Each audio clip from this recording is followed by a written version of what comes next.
подписчики Татары мира. Сегодня мы разговариваем с историком из Уфы Игорем Кучумовым. Будем разговаривать мы о Уфе, о его основании, о восприятии, сколько же на самом деле лет Уфе.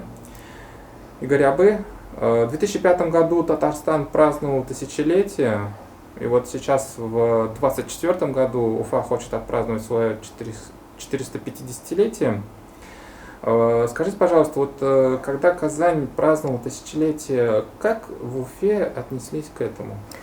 Ну, я, насколько помню, это достаточно ревностно отнеслись. Вот. И у нас начала постепенно проявляться такая тенденция, что нам бы тоже не мешало бы тоже как-то удревнить ее. Ну а поскольку у нас, как всегда, Татарстан и Башкортостан как-то себя чувствуют конкурентами, особенно у нас здесь завистью все к соседям иногда относится, то, значит, было предприняты определенные меры. Вот. Началось это все со старинных карт, которые были у нас вот опубликованы, что якобы там нашли карты, и там вот город Башкорт такой нашли на картах. Город Башкорт, да, да, но это там написано Башкорт, и на том месте, где вот Уфа, там как раз это было, значит, Башкорт. Но вот наши некоторые ученые эту идею подхватили, особенно это покойный наш крупный археолог Нияз Абдулхакович Мажитов. Вот, он решил, что вот городище Уфа-2, это вот недалеко, отсюда недалеко вот от этих мест, где вот мы сейчас с вами беседуем. Можете назвать хотя бы улицы или не знаю, какому? Улица Заки-Валиди сейчас называется это вот.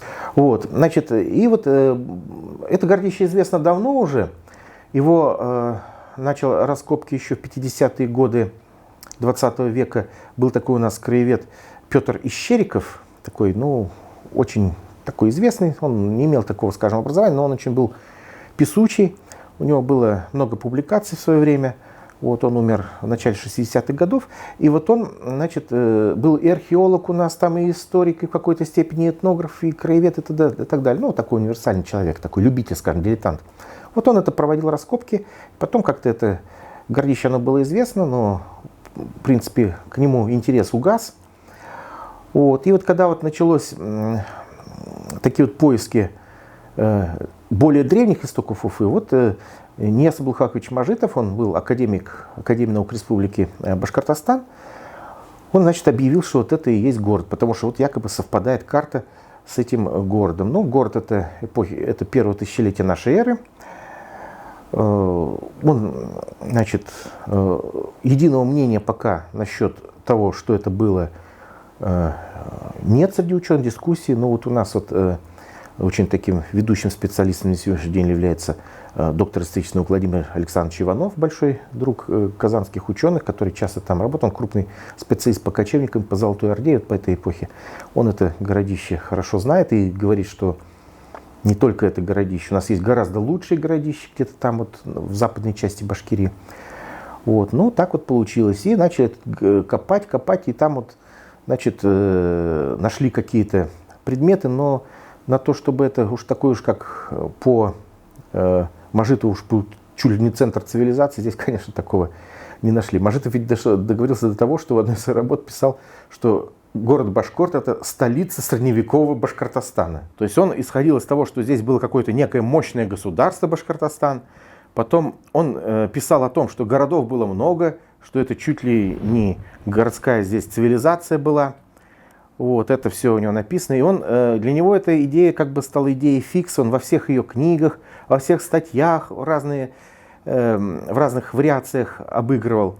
И вот дело дошло до того, что у нас, значит, в 2000-е годы переиздали «Происхождение башкирского народа» Кузеева, знаменитую книжку, которая, в общем-то, была выдающим вкладом в российскую, в мировую науку. И его книгу «Историческая этнография башкирского народа» 1978 года тоже переиздали.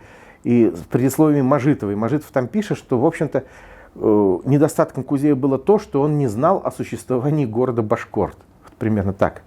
То есть вот он так вот эту постоянно до самой своей смерти постулировал эту идею. И самое интересное, что когда Нияз Абдулхаковича не стало, как-то эта идея о городе Башкорт быстро сошла со страницы публицистики и со страниц средств массовой информации. То есть у него не было единомышленников, учеников? Ну, видимо, я только думаю, что идея была настолько, видимо, надуманная, что настолько она была, скажем так, нереалистичная, что, в общем-то, все постарались это забыть. И вот сейчас вот уже сразу практически после его кончины, и до сих пор вот у нас это уже есть, пишут все время как городище Уфа-2, то есть так, как оно давным-давно закреплено в археологической научной литературе. Не как столица Башкортостана. Нет. Вот у нас даже музей есть древней Уфы. Вот. И там они, когда вот при жизни Нияз Булхаковича, они постоянно говорили о том, что это город Башкорт, как его не стало, они сразу говорят, что это объектом нашей демонстрации наших артефактов, всех находок, это городище Уфа-2. Вот. Ну, здесь я могу сказать, что я в свое время задумывался, этим даже где-то писал, в свое время давным-давно уже, о том, что вот эти все мифы, которые бывают в национальных республиках и у нас в Башкортостане, они, в общем-то, опираются не сами по себе, не сами придуманы нашими учеными местными, они являются перепевом тех концепций, которые существовали, скажем, ну, в советской науке в первые послевоенные годы.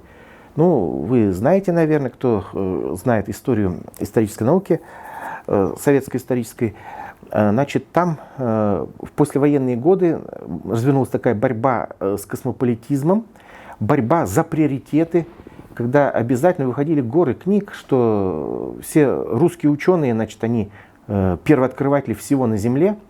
Вот. И в этот период крупнейшие советские археологи, вот, такие, скажем, как вот Арцеховский, известный исследователь Новгорода, который вот нашел первую берестяную грамоту, они писали статьи в научной, советской научной печати серьезной, что большая часть городов Западной Европы основали славяне, что Лондон это основали там древние русские. Вот. И таких статей были очень много. И когда вот эта волна сошла в середине 50-х годов, этим ученым, всем ведущим нашим крупнейшим, было так стыдно, что они в свою библиографию эти статьи больше никогда не включали. То есть вот, и вот когда вот это уже, казалось бы, давно пройденный для советской науки этап, он в постсоветское время в национальных республиках, и вот у нас, в частности, в Башкортостане, вот он возродился уже в новом обличии. Может быть, даже авторы не знают уже, откуда корни идут этого, но факт то, что это, в общем, во многом по методологии, по методам они вот воспроизводят то, что было такое поветрие в советской науке вот первые послевоенные годы. Вот и Мажитов тоже, вот, я думаю, я смотрел внимательно, так если посмотреть, то очень много идет у нас, у наших ученых, вот, автохтонность, вот это стремление найти. Это как раз вот идет от тех вот теорий, автохтонных теорий, связанных с академиком Марром. То есть мы как бы генетические корни этих наших современных теорий-то не видим, может, забыли и даже не чувствуем, а фактически это идет марризм. То есть Марр, который говорил, что все народы, они никуда не двигаются, они возникают на одном месте, из одного народа получается другой народ, из одного языка получается другой народ. То есть такой крайний автохтонизм, то есть на том месте, вот, что человек, что какое общество возникло, цивилизация возникла, вот она никуда не двигается, никаких там пришлых нет, вот она сама развивается. Вот это тоже было осуждено, еще, кстати, и при Сталине осуждено, крайний автохтонизм этот, но в национальных историографиях он очень сохранился и в 50-е, и в 60-е, и последующие годы, когда все старались говорить, что мы никакие не пришлые, а мы всегда здесь жили. Вот у нас тоже такая, кстати, тенденция имелась и имеется, она и давно, и Мажитов был один из ее выразителей. И в этом плане вот интересно то, что Кузеев, он как раз был сторонником миграционистской теории. То есть он создал вот эту концепцию происхождения башкирского народа как миграционистскую. Он говорил, что башкиры сюда пришли, племена пришли с разных там сторон, но они сюда пришли и вот здесь сформировались. То есть фактически, когда, даже тогда, вот, когда Кузеев это писал в конце 60-х годов, по всей советской историографии был такой в основном мейнстрим, что нужно писать именно об автохтонистском происхождении, то есть народы никуда не приходили, они как возникли на тех местах, где они живут, так они развиваются. А вот Кузеев пошел фактически против всей генеральной линии советской исторической науки, создал миграционистскую концепцию. Вот это тоже очень интересное, то есть он так вот пошел. Если Нияз Мажитов в визите говорил, что Уфе 3 тысячелетия, А как это воспринимали уфимцы? Какие-то там, может быть, инициативные группы создавались? Ну, это, конечно, небольшой такой круг интеллигенции был, поддерживал Мажитова, это рекламировалось, но, конечно, это все с юмором, с иронией все воспринимали. Это я вот помню и по интернету, и по публикациям каким-то. Вот. У нас же ведь в то время, скажем так, нельзя было открыто высказаться. У нас вот, вы, наверное, знаете, что когда у нас президентом республики был Муртаза Кабылович Рахимов, у нас в республике были полностью ликвидированы все оппозиционные средства массовой информации. То есть вообще никак. Если у вас в Татарстане что-то там было, я говорю, что у вас там был просвещенный авторитаризм, у нас был такой дикий, самый такой кондовый авторитаризм, у нас было вычищено все. Поэтому именно единственное свободное место, которое не смогли власти подчистить, это была всемирная сеть интернет. И вот там как раз уже начали высказываться идеи, и это привело к созданию такого альтернативного просветительского проекта, который известен как Уфагуб, Уфимская губерния. Вот он. Еще башкирская аудитория очень негативно относится к этому проекту. Видимо, они считают, что это какой-то был политический инструмент. На ваш взгляд, все-таки чем является Уфагуб? Значит, Уфагуб возник в первую очередь для изложения альтернативной точки зрения.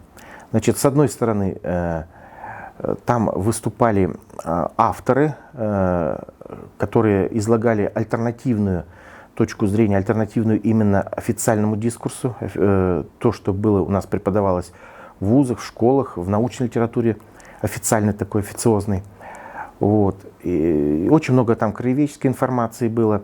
Ну, естественно, охватывал широкий спектр от эпохи, скажем так, Средневековья до наших дней, тем более критический анализ и ситуации в республике уже был на современном этапе.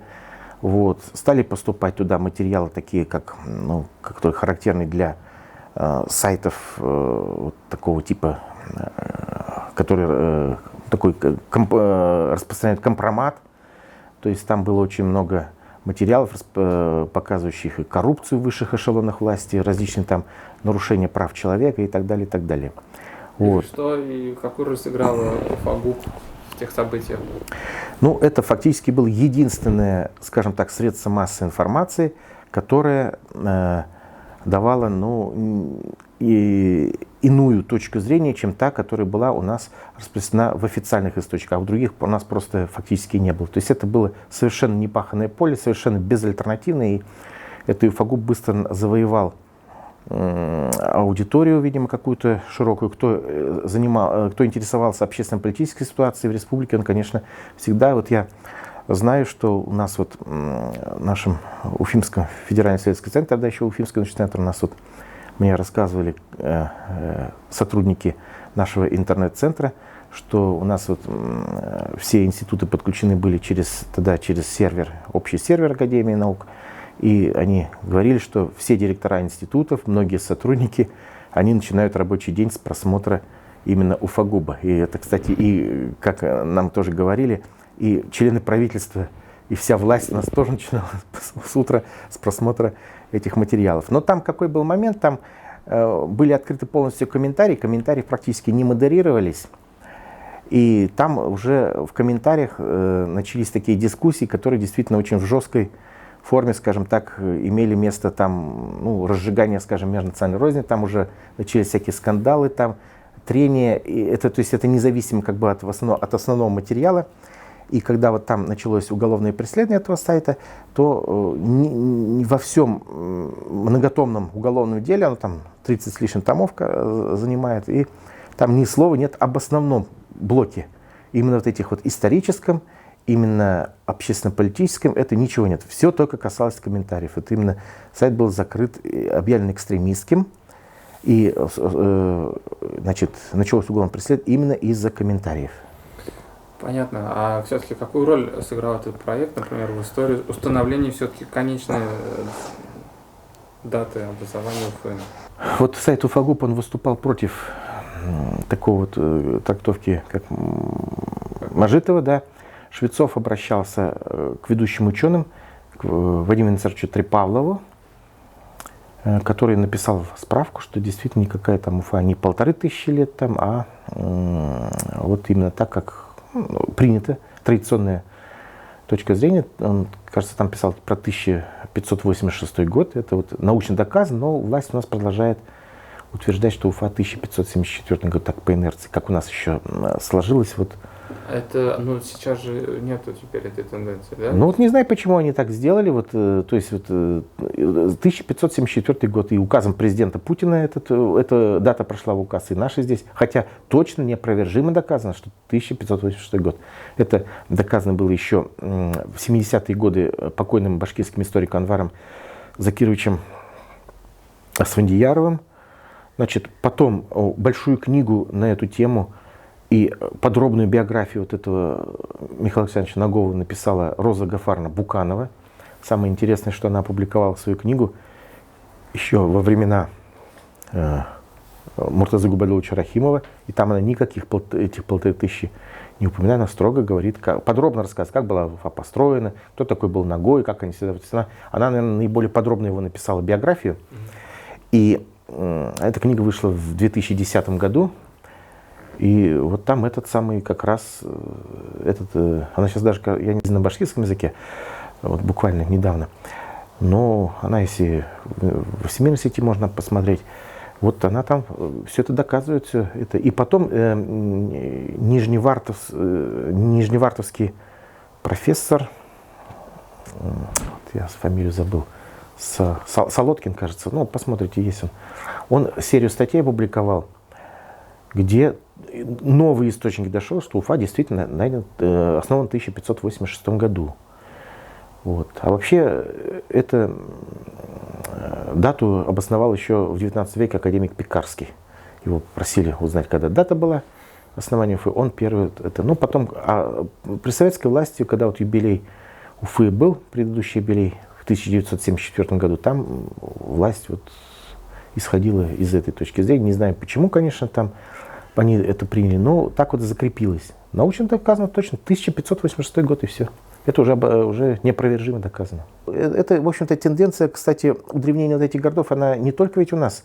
Есть вот я, насколько знаю, в Дербенте там считается, он чуть ли не самый древний на территории России город. Это делается для того, чтобы получить какие-то средства из федерального центра под развитие. То есть это было, очевидно, сделано и с Казанью, и, в общем-то, это дело реализовалось, что Казань получила под это очень большие ресурсы, и она действительно преобразилась. Вот. И у нас в Уфе пытались это сделать, но у нас это, конечно, не прошло. У нас другой был юбилей, это юбилей присоединения, 450 лет Башкирии. Под это тоже мы получили определенные средства. Тоже как-то... Когда это получили деньги? Это было в 2007 году.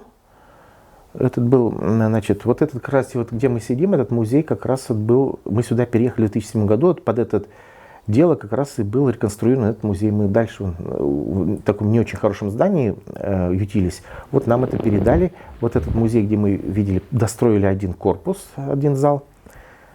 И вот этот сам, то есть республика тоже получила деньги. Ну, это понятно, это во всех республиках такое существует, вот Урала, Поволжье, во всей стране, и города крупные такие. Вот это делается под какие-то получение каких-то траншей из федерального центра. И федеральный центр согласен с этим, и республики, в общем, в принципе, согласны. Такая практика, то есть она существует, она никем не оспаривается. Тысячелетия Казани, как говорят, смогли доказать на большой основе научной, да, там те, кто с этим не согласен, говорят, что как это так, взяли и доказали тысячелетие Казани при помощи одной монетки. А вот все-таки только один Мажитов был из тех, кто его удревнял, вот, значит, дата образования там Уфы, или были какие-то другие еще мнения? Нет, других мнений здесь не было. Мажитов был, как бы сказать, инициатором, мотором этого всего дела. К нему, конечно, тут уже подключились некоторые ученые, но что они могут предложить? У нас же письменных источников нет на эту тему. Монетки не находили, как в Казани? Он что-то нашел, там было такое. Там даже интересное, они даже нашли крестик христианский, но его куда-то спрятали. То есть он был где-то опубликован, но как-то это Вот. Но это говорит о том, скорее всего, что здесь было какое-то население такое смешанное. Не знаю, что это такое здесь было, но во всяком случае, конечно, вот, нельзя, конечно, гордым, тем более уж башкирским городом, наверное, вряд ли можно назвать его. В общем, что-то было такое. Но именно вот и мотором этого всего дела это был именно Мажитов. Так, ну а что другие могли специалисты? В языке нету. Значит, вот, есть же, например, бывает, ну, есть же конструкции такие, например, я помню, Гамкалидзе и Иванов в своей книге «Индоевропейский язык индоевропейца», они реконструировали материальную культуру, которая, например, уже не сохранилась, индоевропейская, но сама по себе в виде артефактов материальных, но она сохранилась в языке. То есть предметов нет, их найти нету, нельзя уже, они сгнили там или как не дошли до нас, а в языке их названия сохранились. Вот они, то есть, а здесь и этого найти не могут. То есть нет и городской, что-то такого связанного с городской лексики, скажем так, в башкирском языке. Поэтому вот. Ну, фольклор тоже не донес никаких сообщений у нас о городах. То есть ничего нету. Единственное, что был Мажитов, а Мажитов был только археолог, вот был и все. И поэтому вот такая вот ситуация сложилась. Конечно... Задам логичный вопрос. И все-таки, почему сейчас власти Башкортостана, Ради Фаритович Хабиров, ну, в принципе, получается, не согласились с выводами Мажитова и взяли на вооружение вот эту вот позицию, что 450 лет в городе Уфе. Как так случилось-то? Ну, видите ли, это вот такая, скажем, тот вариант, который предложил Мажитов с городом, он, конечно, не подтверждается ни источниками какими-то, ни... То есть серьезной аргументации этого нельзя найти. Потому что вот недавно, я говорю, конференция была у нас в Уфе, посвященная, одна из первых, их будет, говорят, несколько, череда таких конференций, посвященных юбилею Уфы. И там выступали ученые, они говорили, что, в общем-то, даже если что-то там и было, и был какой-то населенный пункт, и, может быть, даже и город какой-то, но он к современной Уфе отношения не имеет. То есть не было вот этой непрерывности, исторической непрерывности, которая бы позволила говорить, что это Уфа. Ведь по большому счету, если так подходить, то здесь и Мажитов, можно сказать, не прав. Дело в том, что на территории Уфы, как раз вот на этом самом месте, вот где сливаются реки Уфа и Белая, поселения людей, какие-то городища на еще эпохи неолита датируются.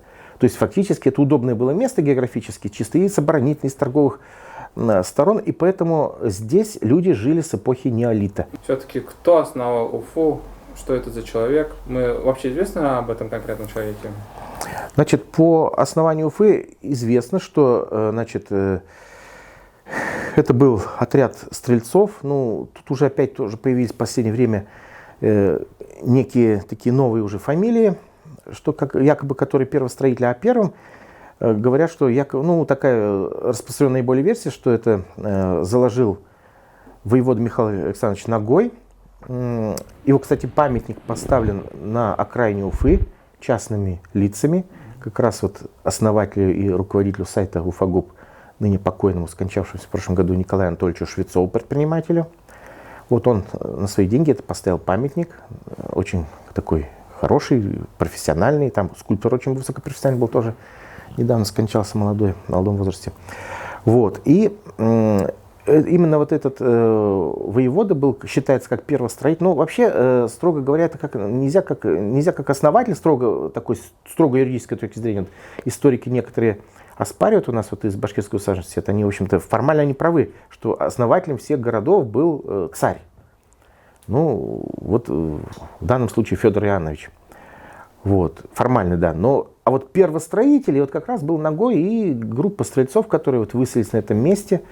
Существуют версии, что они, конечно, выселились, и многие так, кстати, города возникли, никогда не возникали практически на пустом месте, там какие-то были поселения, и здесь тоже говорят, что здесь, возможно, была ставка нагайского хана, она, вероятно, была покинута к тому времени, они же ушли после завоевания Казанского ханства, и, значит, вот эти, то есть на каком-то месте, может быть, что-то уже было, так была и заложена Уфа, вот это район нынешнего монумента Дружбы, вот где-то в том месте вот стоял первый древнейший Кремль, был построен. В СМИ и в соцсетях циркулирует такое понимание, что Уфу заложили специально, чтобы обложить налогом местное башкирское население. Насколько правильно такой тезис? Есть какая-то основа? Да, но любые земли, которые входили в состав России, они всегда облагались налогом. Налог был очень, в данном случае для башкир, он долгое время был очень небольшим. Они с радостью его платили, в общем-то, никаких вопросов не хватало. А башкиры платили их, потому что они были в самом городе или потому что они... Нет, они ни в городах не жили, они туда привозили. Они сперва привозили же этот ясак в Казань, но это было далеко. И поэтому они попросили какой-то вот этот пункт сдачи ясака поближе им построить. Вот. И тут как раз была построена Уфа. Ну и такие версии существуют, что Уфа в то же время была как бы оборонительным пунктом, она сдерживала натиск сюда вот сибирских царевичей, ногайских ханов, которые, они ведь раз ушли отсюда, они, значит, потеряли башкир как своих налогоплательщиков, ясакоплательщиков. Вот, они неоднократно сюда пытались, делали завоевательные походы, чтобы башкир опять это к себе присоединить под свое крыло. Ну вот и Уфа была как бы сдерживающим фактором, как вот у нас сегодня вот ядерное оружие, да, вот чтобы это она сдерживала эти самые нашествия. И Уфу, кстати, ни разу не взяли никто, ни вот эти, ни нагайцы, ни сибирские ханы, ни Пугачев, ни вообще никто ее никогда не брал. То есть если резюмируя, то получается Уфу основали как такой пункт. Да. Ведь Башкирия у нас была... Кто был заинтересован в основании Уфы, помимо администрации русского государства? Башкиры, получается, да? И башкиры были, и раз это край присоединен, значит, здесь должна была где-то администрация была быть какой-то, управление и со стороны России, и со стороны башкир. Им было и, значит, выгодно платить близко сюда ясак сдавать, и это был как оборонительный пункт, который вот, спасал их. Я уж, конечно, не знаю, насколько это было реально, насколько, потому что тоже иногда вот в соцсетях тоже бывает оспаривать, ну как, говорит, они могли напугать одна Уфа, если там власть Уфы распространялась не очень далеко. Она действительно ведь, у нас ведь Башкирия как, она была почти 200 лет формально присоединена к России. То есть при Иване Грозном эти земли вошли, ну там постепенно они входили, не сразу. Это тоже, кстати, говорит о том, что вряд ли можно тогда говорить о единстве, там, скажем, башкир. Это были, они по племенам входили. И вот, значит, эта вот территория, она была формальна, и русских властей здесь практически не было. Был город Бийск потом построен, там еще и так далее. Они небольшую кругу контролировали. И это происходила такая ситуация до Оренбургской экспедиции, до 1734 года. Что это Оренбургская экспедиция? Оренбургская экспедиция, это когда вот были открыты здесь на Среднем Урале месторождения металлов. Началось, стране понадобилось сырье. И вот была сделана такая так называемая Оренбургская экспедиция. Она еще была задумана во времена Петра I, но осуществить ее удалось. Там были разного рода дворцовые перевороты, там не до этого было. Потом, когда это все дело утряслось, в 1734 году сюда приехала так называемая экспедиция. Это были и солдаты тут, и ученые, их эти самые хозяйственники. То есть они должны были освоить край. Вот, потому что, я же говорю, как при Иване Грозном его присоединили, его сюда фактически здесь русской власти не было. Формально присоединен, а фактически никакой власти нет, никто его не осваивал. И поэтому сюда, кстати, побежала огромная масса населения. От насильственной христианизации, от насильственного закрепощения. Это, во-первых, в первую очередь народы Урала, Поволжья. Это после разгрома казанские татары сюда прибежали. Вот. Значит, финно-угорские народы спасались от закрепощения. А потом уже и русское население пошло. Потому что здесь нет ни помещиков, ничего. Земель здесь было очень много. Всем все хватало. Никто ни с кем не воевал. Никто ни с кем не дрался. Придут, значит, поделят эти свои... Каждый участок всей земель заберет, и все. Вот, и только в 1734 году уже началась реальная интеграция Башкирии в состав России, уже настоящая. Эта вот экспедиция очень большая была, они приехали в Уфу, потом они выехали, значит, на юг строить город Оренбург. Он там 3 раза переносился с места на место. Этот город должен был стать вторым Петербургом, азиатским Петербургом. И по замыслу еще Петра I он должен был вот стать центром связи с Азией. Потом, как Петербург с Европой связан, вот Оренбург должен был с Индией, с Центральной Азией быть таким центром торговли.